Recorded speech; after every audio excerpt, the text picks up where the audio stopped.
दोस्तों नमस्कार, जय हिंद, जय भारत। आपका दोस्त वीरेंद्र मणि त्रिपाठी फिर उपस्थित हुआ है एक वीडियो बनाने के लिए। आप लोग जैसे ही वीडियो देखते हैं प्लीज़ लाइक, सब्सक्राइब और शेयर कर दें, क्योंकि मैं देखता हूं कि दोस्त तो मेरे बहुत ज़्यादा हैं, लेकिन देखते हैं लेकिन लाइक और सब्सक्राइब और शेयर करना भूल जाते हैं। और जबकि उसमें 3 ही जगह बटन दबाना है। वैसे तो जो सब्सक्राइब कर चुके हैं वह लाइक ही कर दें, और शेयर उनके ऊपर है, कर सकते हैं नहीं कर सकते हैं। शेयर कर देंगे तो और लोग भी इसको देख लेंगे। दोस्तों यही बात है। मैंने आप लोगों को अभी वीडियो भेजा है। तो महाभारत का युद्ध तो 18 दिन में खत्म हो जाता है। दुर्योधन वध के बाद औसी राज जो है अश्वत्थामा जो है पांडव के 5 पुत्रों को मार करके, और जब पता चलता है कि मैंने कैरता के साथ युद्ध किया है तो व्यास मुनि के आश्रम में चले जाते हैं प्रायश्चित करने, और वहाँ पर अर्जुन से उनसे जो है ब्रह्मास्त्र लोग तो आपने देखा ही होगा, अब इसको मैं दोहराऊंगा नहीं। दोस्तों युद्ध के मैदान में कुछ ऐसे सूरवीर योद्धा थे जो लड़े बहुत तेजी से, लेकिन वह हीरो की तरह से नहीं उभर पाए। जिसमें अश्वत्थामा थे, अजर अमर थे, और एक भीम का जो है पुत्र जो है घटोत्कच, इसी का लड़का जो मैंने कल वीडियो डाला था बर्बरिक था। अब घटोत्कच कैसे पैदा हुआ तो उसकी कहानी पर हम आपको बताते हैं। जब पांडव वनवास कर रहे थे तो इस जंगल से उस जंगल, उस जंगल से बेचारे भटक रहे थे। तो जंगल से जंगल भटकते भटकते चलते चलते माँ कुंती भी थी, थक जाते थे लोग। तो एक क्षेत्र में ऐसे पहुंचे कि ये थक गए थे और एक पेड़ के नीचे सोने लगे, और भीम जो है रखवाली करने लगे। अब दोस्तों भीम रखवाली कर रहे हैं। उस क्षेत्र में एक राक्षस आता था जो मानव भक्षण में बहुत प्रिय था, हिडम्ब, उसका नाम था हिडम्ब। उसको मानव की गंध आई और आते ही अपनी बहन हिडम्बा को बोलता है कि जाओ और जहाँ से मानव की गंध आ रही है वहाँ से उनको ले आओ। हिडम्बा वहाँ से चलती है, क्योंकि वही राक्षस की बहन है, अभिमांस खाती है। भीम पहरा दे रहे होते हैं। दोस्तों भीम को देखते उनकी पर्सनालिटी देखती, लंबे चौड़े, क्योंकि राक्षसनी है तो भी लंबी चौड़ी होगी, और लंबे चौड़े को लंबे चौड़े ही पसंद करते हैं। तो उनकी पर्सनालिटी देख करके यह मोहित होगी, अपना रूप बदलती, और भीम से जो है बातें करने लगी कि तुम बड़े बलशाली हो, बड़े खूबसूरत हो, मैं तुमसे शादी करना चाहती हूँ, बहुत अच्छे हो, नाना प्रकार के जो प्रेम प्रसंग में जो बातें होती हैं। उसके बाद लेट हो गया तो हिडम्ब जो राक्षस था वह देखा कि इतना लेट हो गया, मेरी बहन अभी तक आई नहीं। वह खुद स्वयं आया तो देखा ये रूप बदली हुई है और भीम के साथ जो है मतलब वार्तालाप कर रही है। बहुत गुस्सा आया, यह दौड़ा हिडम्बा को मारने के लिए। तब तक भीम ने रास्ते में इसको रोक दिया, बोला रे दोस्त, तुम एक औरत के ऊपर हाथ उठा रहे हो, और उसके बाद हाथ पकड़ लिया। भीम और हिडम्ब से युद्ध होने लगा। वह राक्षस था, ये भी बलशाली थी।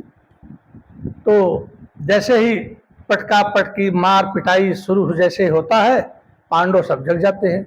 पांडव जग जाते हैं तो उनमें एक ही तो हैं अर्जुन, जो कि धनुष बाण के विख्यात योद्धा हैं।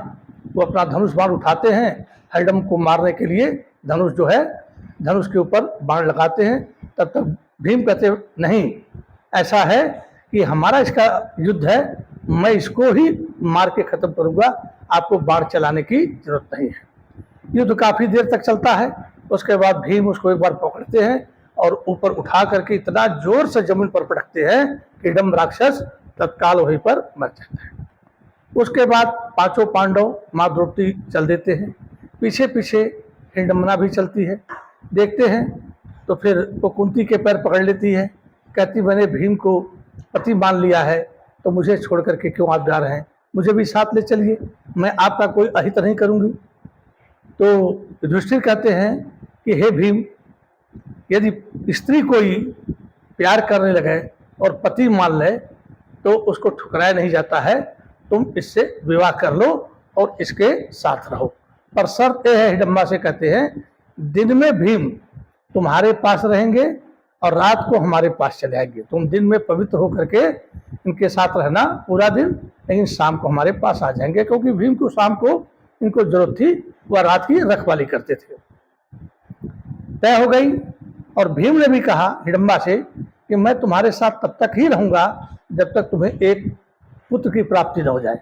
कारण कि उनको वनवास था, इस जंगल से उस जंगल भटकना था, भोजन पानी की व्यवस्था करना था, कोई घर की तरफ से तो था नहीं।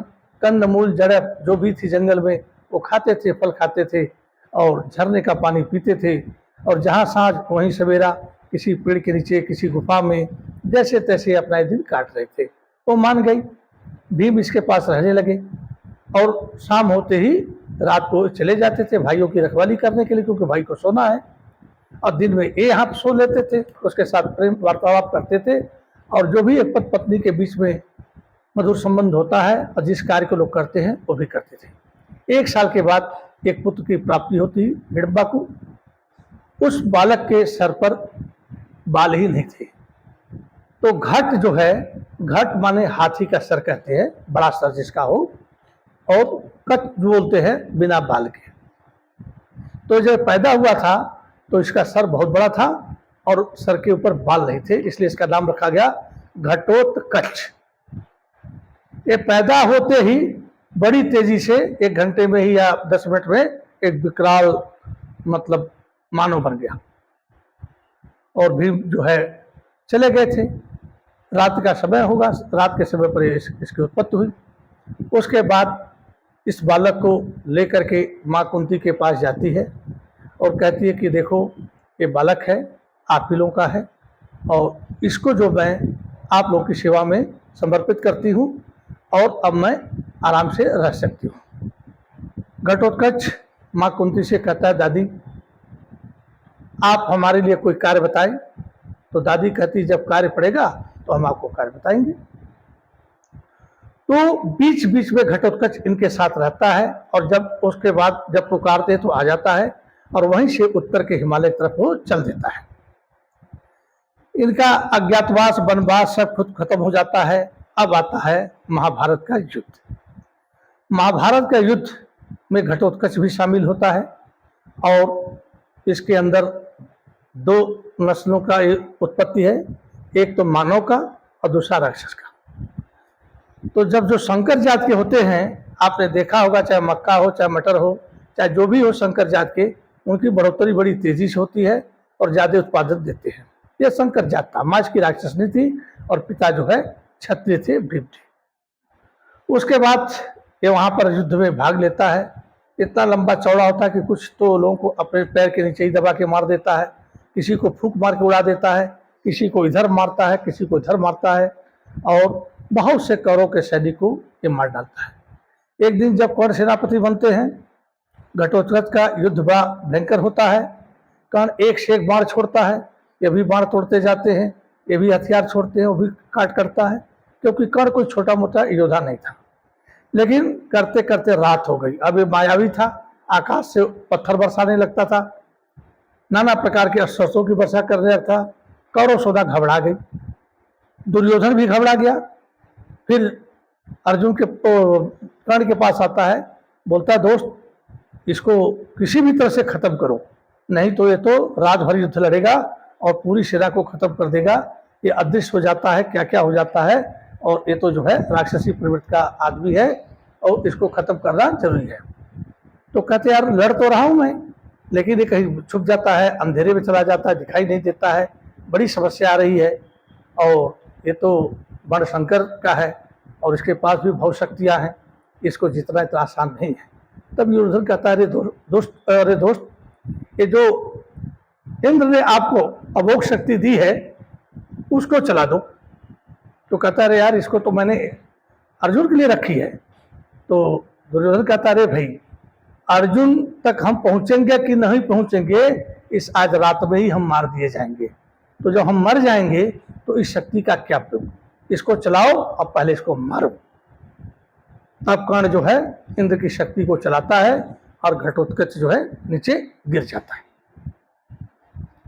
इसके बीच में कई कई युद्ध होते रहते हैं, लेकिन घटोत्कच जो है लड़ता ही रहता है, और इतना भयंकर लड़ाई होती है दोस्तों कि महाभारत यदि रह जाता तो नक्शा ही कुछ और होता, कोई नहीं बचता।